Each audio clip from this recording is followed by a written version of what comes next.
Before the sun rose, before the village woke, Nabila was already awake.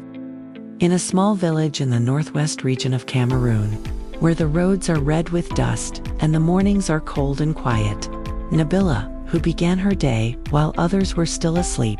She was only 19 years old, but life had given her a burden bigger than her age. Her father was gone, her mother was sick, and hunger did not wait for morning.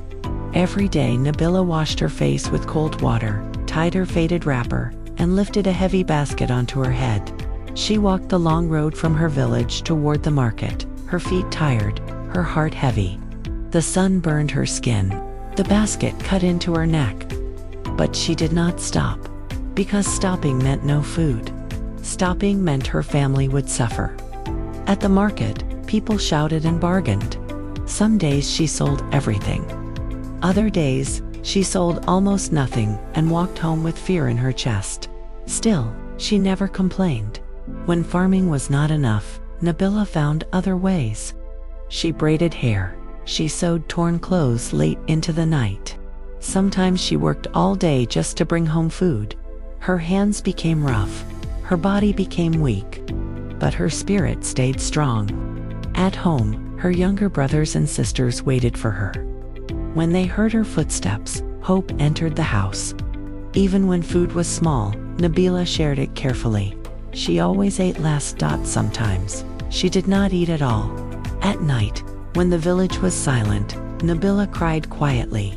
She cried because she was tired, because she was afraid, because she wondered how long she could continue. But every morning, she stood up again. One evening, her mother held her hands and said softly, "My daughter, you are the reason this family is still alive." Those words became Nabila's strength.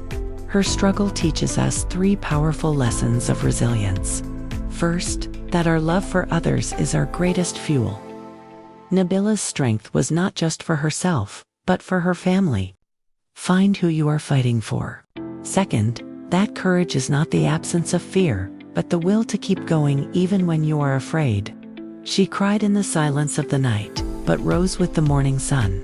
And third, that your struggle today is building your strength for tomorrow.